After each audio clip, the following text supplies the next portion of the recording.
We are here on the bank of the mighty Murray River in Albury.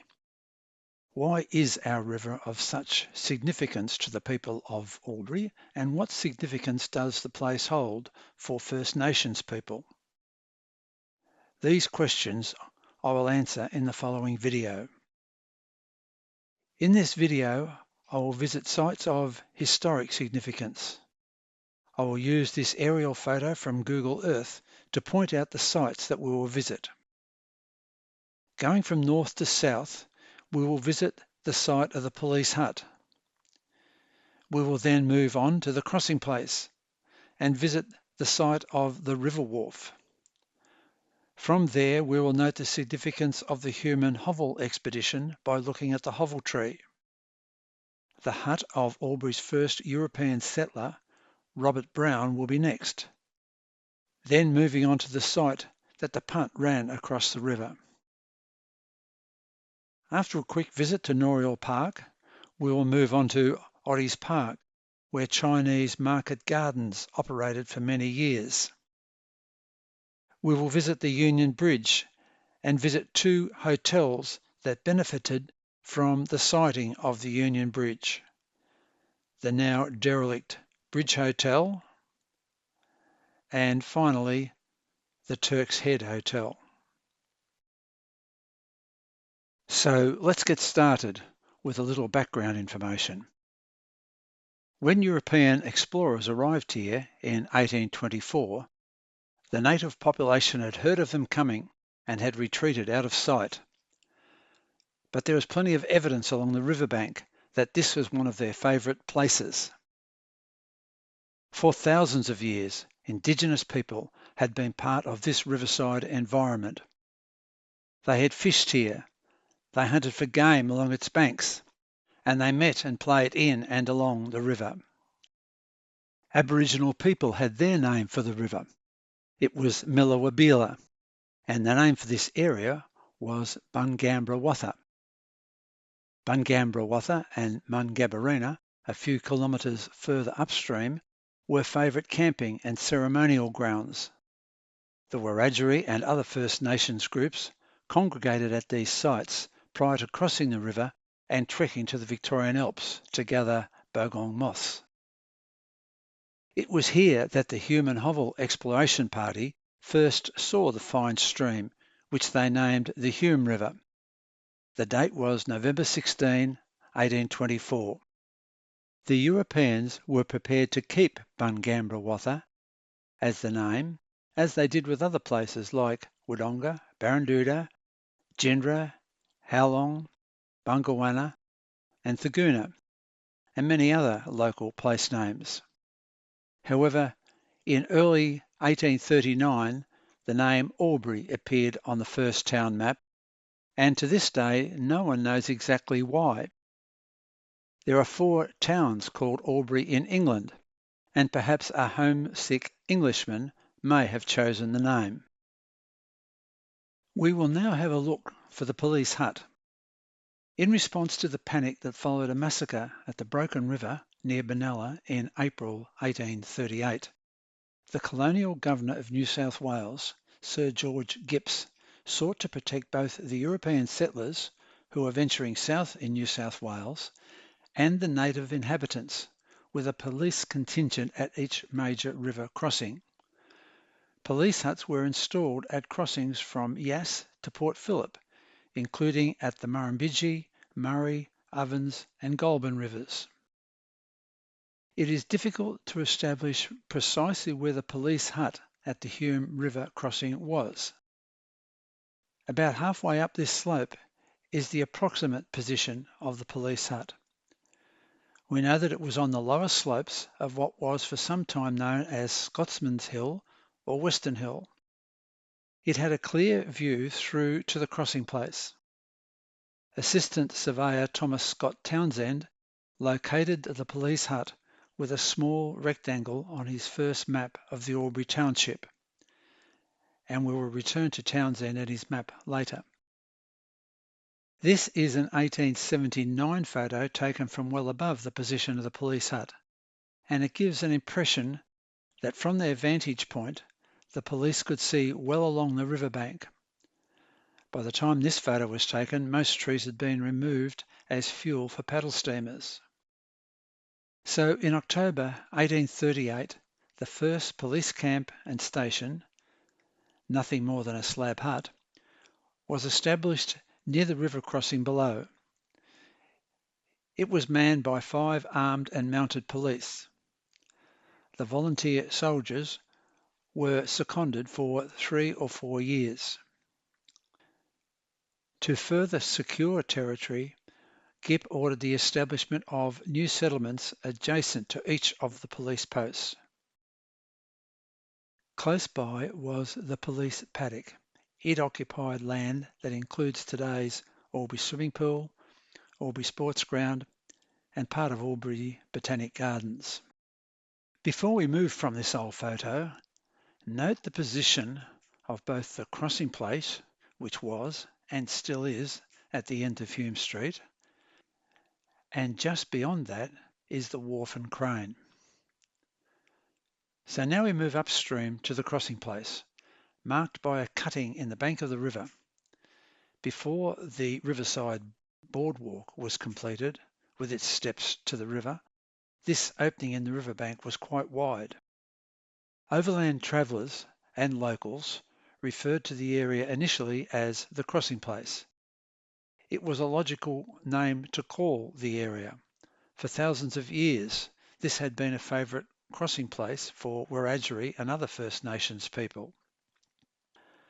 Overlanders heading south would head for the crossing place, knowing that when the river was low, they could ford to the other side and cross their stock into what was then known as the Port Phillip district of New South Wales. Victoria did not become a separate colony until 1851.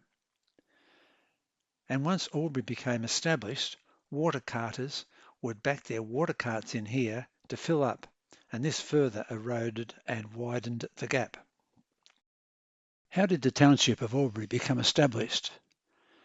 As mentioned earlier, Governor Gipps wanted territory along the route to Port Phillip to be secured by establishing new settlements adjacent to each of the police posts. Thomas Scott Townsend had arrived in Sydney as a 17-year-old in 1829. 2 years later, he found employment as a draftsman in the Colonial Surveyor General's Department. With no formal qualifications, he was appointed an assistant surveyor in 1836. He must have made a very good impression with his superiors. At just 26 years of age, he was appointed to survey the Hume River crossing place. He arrived here in late 1838. Note that in spite of the river being renamed the Murray River by Charles Sturt, the name Hume River seems to have remained in vogue for several years. Townsend's instructions were to officially survey and establish as a settlement town an area adjacent to the police-protected crossing. He was here for just 6 weeks, and in that time he surveyed upstream as far as Bona Creek and 13 kilometres downstream. In April 1838, New South Wales Governor Sir George Gipps officially approved Townsend's plan for a village on the side of the crossing place to be known as Albury. Section 1, Lot 1 was on the south-east corner of Wodonga Place and Hume Street. 3 streets ran south to north, Wodonga Place, Townsend Street and Kiewa Street. Running west to east were Hume, Hovell, Ebden and Noreuil Streets. To the northeast was a roughly drawn line labelled to Sydney and a similar line running southwest labelled to Melbourne.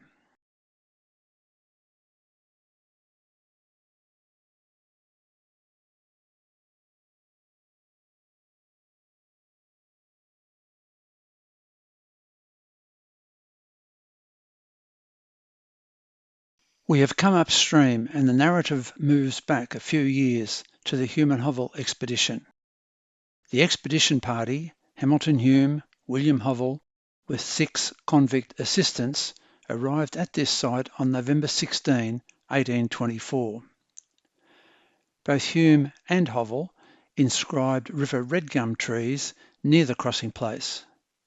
In the 1840s, the tree marked by Hamilton Hume was burnt down accidentally by a camping drover, and we are told that the stump later fell into the river.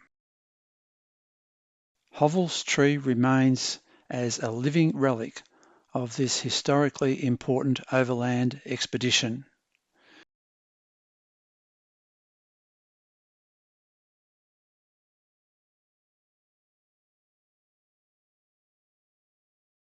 We note that Hovell inscribed his tree with November 17.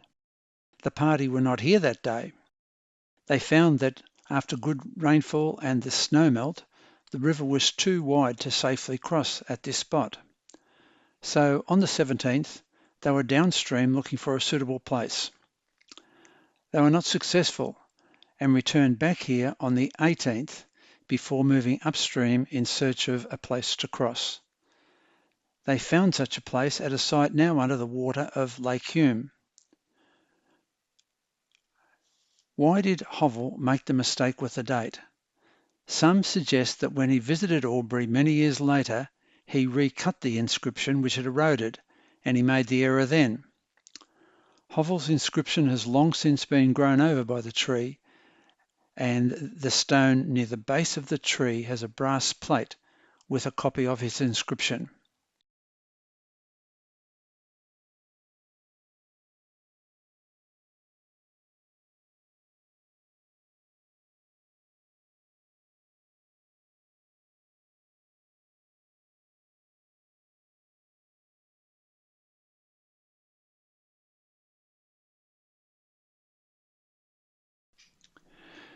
There is much more information available on our website relating to the Hume and Hovell expedition. Go to alburyhistory.org.au and click on the Resources tab. We move back now to the river and jump ahead in time by about 31 years. This is where the river boats berthed and is the site of the former wharf and crane that serviced the river trade. The first riverboat to travel the length of the Murray and berth at Albury was the appropriately named paddle steamer, the PS Albury. Built in a shipyard on the River Clyde in Scotland, PS Albury was shipped out in sections to Port Elliot in South Australia, arriving in January 1855. From there she was taken to Goolwa, South Australia, and assembled by Francis Cadell. On October 2, 1855, the Albury was the first steamer to reach Albury. For over 30 years, she continued to work on the Murray before retiring to Adelaide, and in about 1891 was reported sunk in the river. 30 different paddle steamers used the port of Albury, moving passengers and thousands of tons of goods and produce, particularly wheat, wool and wine. Perhaps the most notable was the steamer Cumberuna, pictured here at an unidentified port on the river. Built at Echuca, she was launched in July 1866 for the Albury Steam Navigation Company. Owners of the vessel was a consortium of Albury businessmen, including 4 one-time mayors of Albury, William M. N. Edmondson, James T. Fallon, George Day, and Kenneth McLennan. They were all shareholders. After plying the river trade for over 20 years, the Cumberuna was heading up the Darling River in June 1889, loaded with flour and wool packs, when she hit rocks about 40 miles from Wilcannia and sank. Loading and unloading was a challenge until a wharf was completed in May 1871, 16 years after the arrival of the paddle steamer Albury. The wharf had a 160-foot, that's almost 50-metre, frontage to the river. A 5-ton crane was completed by November of the same year. The wharf and crane can be seen in this photograph to the right of the Hovell tree. Just behind is a striped navigation pole. Right to left is the fence along Howlong Road. and behind that is Scotsman's Hill. However, rail links to Echuca in 1864, to Wodonga in 1873, and to Albury from Sydney in 1881 saw a rapid decline in the river trade. In May 1878, the Sydney Mail and New South Wales Advertiser reported that since the opening of the railway, few steamers come above Howlong, and the Albury wharf, useless and deserted, is quietly rotting away. The wharf was demolished in 1896. Overlanders started moving stock across the river into the Port Phillip district in the mid-1830s. Charles Ebden established runs on both sides of the river, the Mungabarina Run and the Bongilla Run. Early in 1836, accompanied by his brother-in-law, Amy Huon, Dublin-born Robert Brown set off overland from Sydney with stock. They arrived some months later at the Hume River at the site that was to become Albury. Brown was Albury's first resident European. He realised that traffic would increase through the crossing place and established a hut and opened the first local store near the Hovell tree, choosing a spot on the other side of and very close to the green hut in this photo. In February 1838, Brown started advertising his Hume Inn in Sydney newspapers. He informed travellers that he has opened a store and house of accommodation on the Hume River, Port Phillip crossing place, where he has constantly on sale an assortment of wines and spirits, also bottled ale and porter of the best quality and on reasonable terms. And it was signed by Robert Brown, Hume River, February 1838.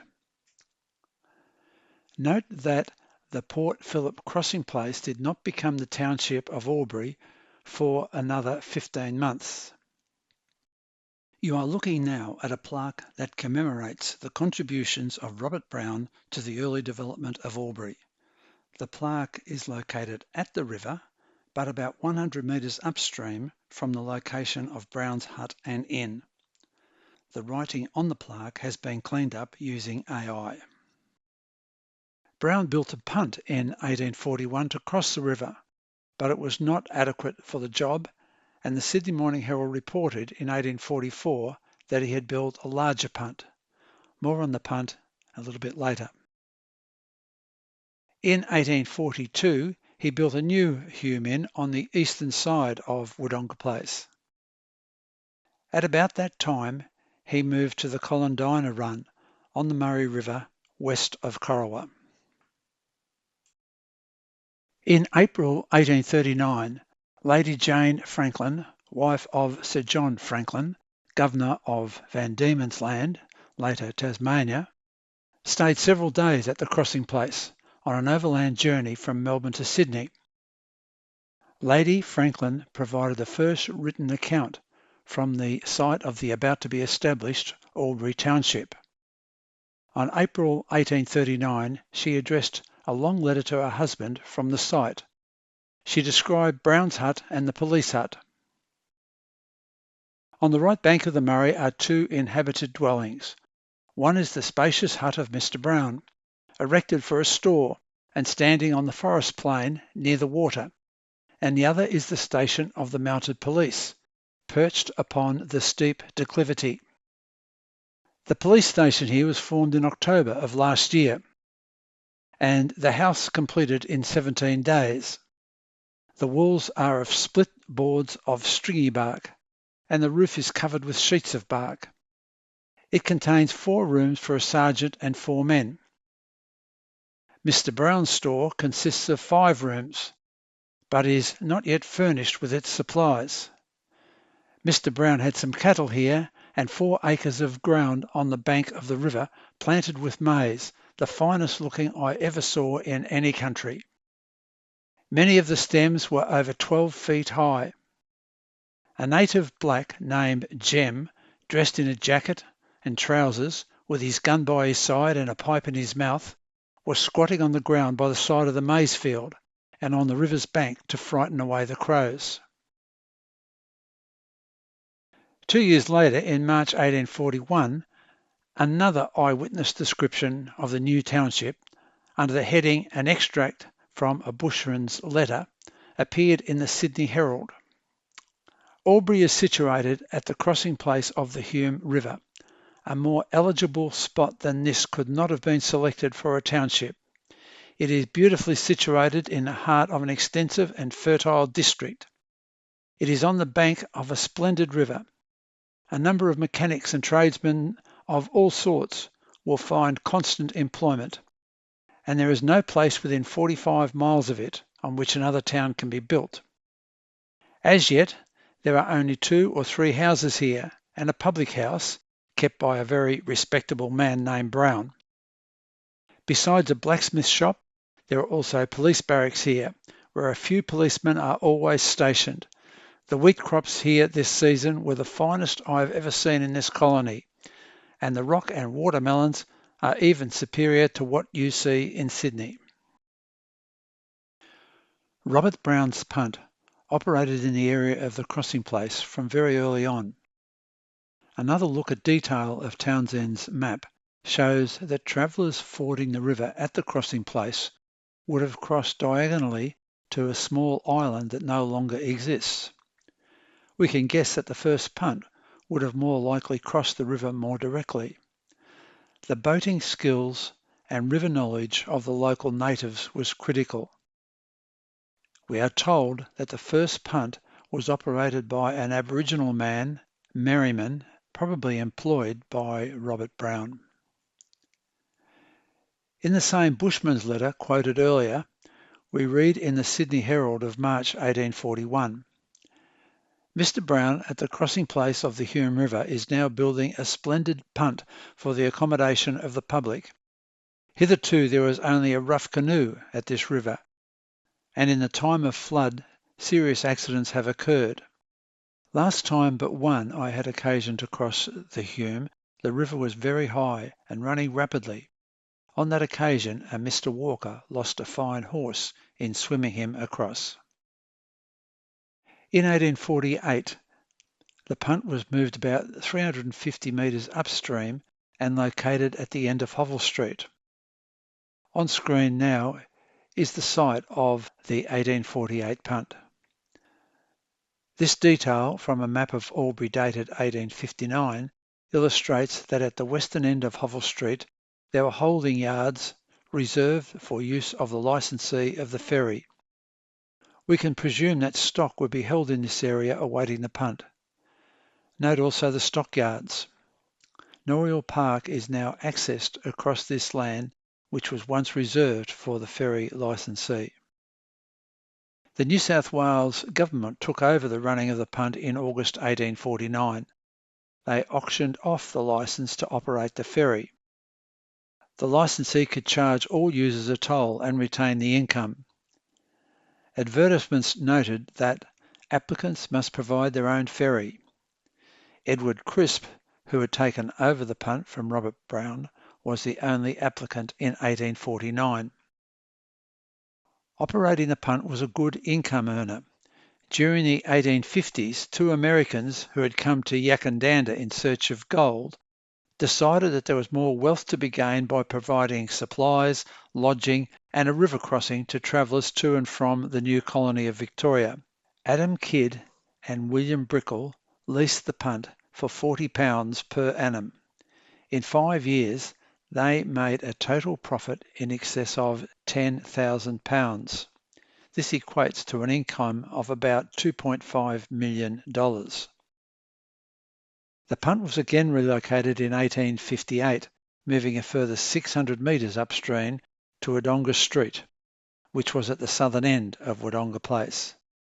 When the location was announced, there were many complaints from the local community that it would cause loss of trade for businesses and much inconvenience for the wider community of Albury. We now have a look at Albury's favourite park, Noreuil Park. This park is visited by many thousands of locals and visitors each year. How many who come to this peaceful section of the Murray River know that the park got its name from the site of violent events in France during World War I. Noreuil Park was named in 1919 to honour the gallant actions of Albury men during World War I. During the First Battle of Bullecourt in April 1917, the 13th Battery Australian Field Artillery, known as the Albury Battery because it had many Albury men in its ranks, was deployed with Australian artillery in the Noreuil Valley. Before dawn on April 15, the Germans launched a counterattack. This attack broke through the Australian front and succeeded in capturing many Australian guns. The commander of the Albury Battery, Major Ray, ordered his gunners to drag their guns out of the gun pits into the open and to fire on the German infantry at point-blank range. The concentrated fire held up the German infantry, allowing the Australian Reserves battalions to arrive and recover the captured guns and trenches. Albury men who had served in France and survived to return home chose the name Noreuil Park.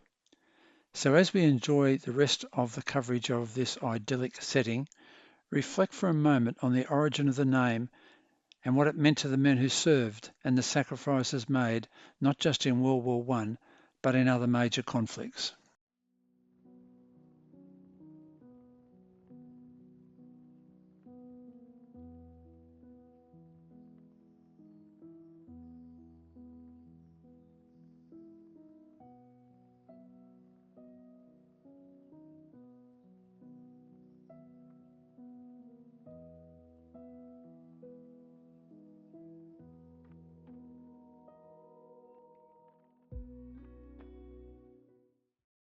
This area is known as Oddie's Creek Reserve.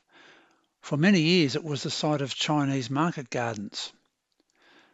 These gardens operated locally from the 1860s right through to the 1950s.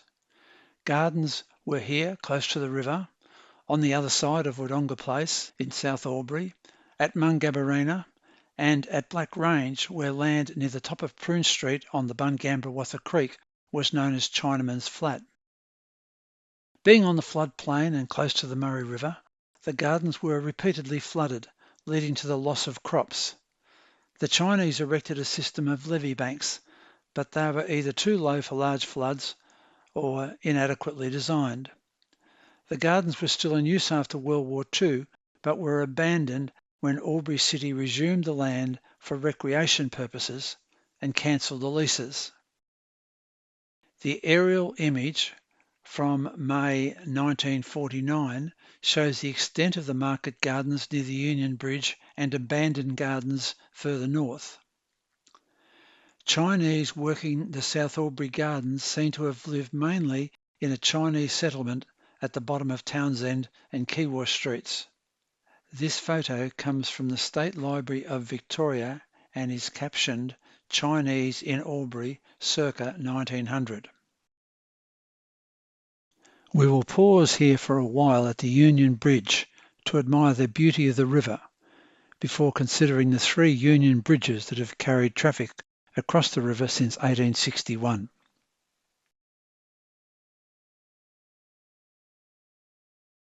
In October 1859, Adam Kidd and William Brickell, with a tender price of £7,046, which is about $2 million in 2026 terms, won the contract to construct the first bridge across the Murray River at Albury. The bridge became appropriately known as the Union Bridge, joining the 2 colonies, New South Wales and Victoria. Bridge work started in August 1860 and the bridge opened to traffic with big celebrations on September 2, 1861. Both colonies charged custom duties to cross the bridge, a topic we will return to soon. The photo on screen was taken in 1895. This photo shows construction of the second Union Bridge in 1898. The first bridge is still in use behind the partly constructed second bridge, and the new Union Bridge opened in 1899.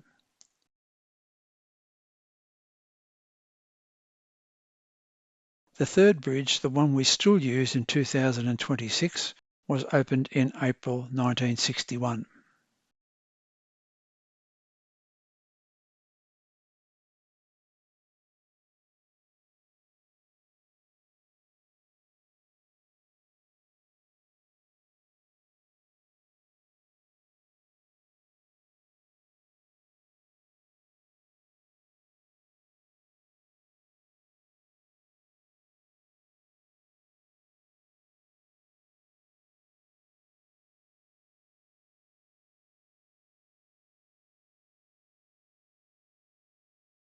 Many locals have the false belief that this building was once the New South Wales Customs House. It started life as the Bridge Hotel, built by John Green in 1856, anticipating good trade once the punt had moved to this position on the river. That came in 1858, and anticipating the opening of the first Union Bridge. The hotel closed and the building became the residence of the chief brewer of the brewery, which was just next door. Having mentioned customs, we'll deal with that topic now. For most of the second half of the 19th century and well into the 20th, custom duties had to be paid on goods moving both ways across the border. New South Wales customs were collected in this small building on the New South Wales side of the river. The notice attached to the little customs house directed that all persons driving vehicles and those on horseback or on foot conveying parcels must, on passing, call and report to the customs house. The customs house itself was on the southeast corner of Hume and Townsend streets. This photo was taken during the floods of 1917, by which time it was no longer required as a customs house.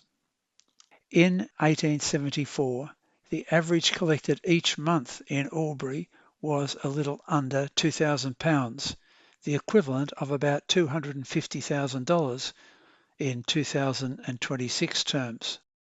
Little wonder the colonial administrators were reluctant to remove custom duties. This is the customs house on the Victorian side of the border. The building still survives.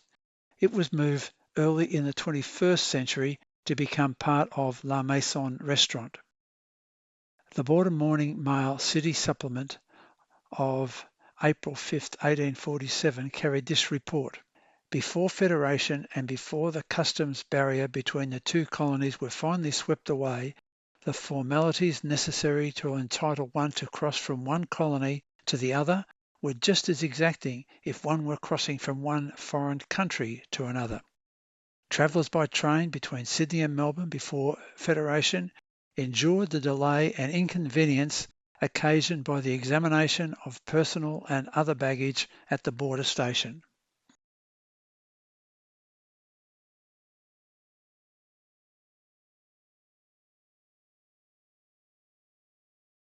The lady running over the small bridge is following the curve of the old Hume Highway as it curves around past the former Bridge Hotel.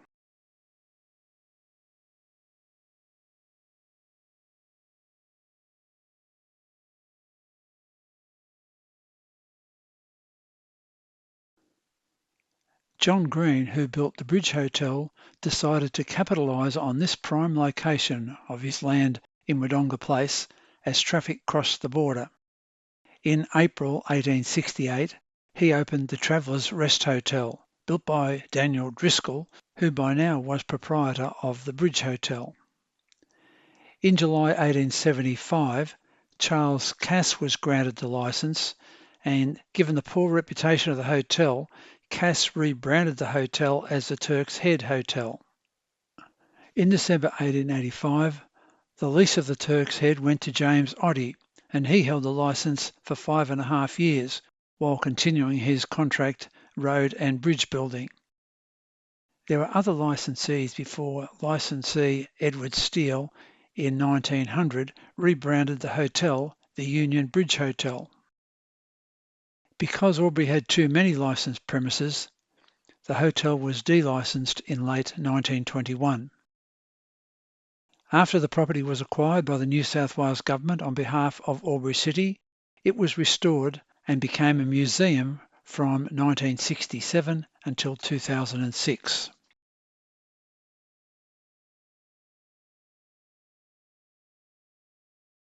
As we return towards our starting point, it is worth reflecting again on how this short stretch of the Murray River evolved. I have commented on the arrival of Europeans and on the violence in the early 1800s after the arrival of Europeans that led to the founding of the town of Albury.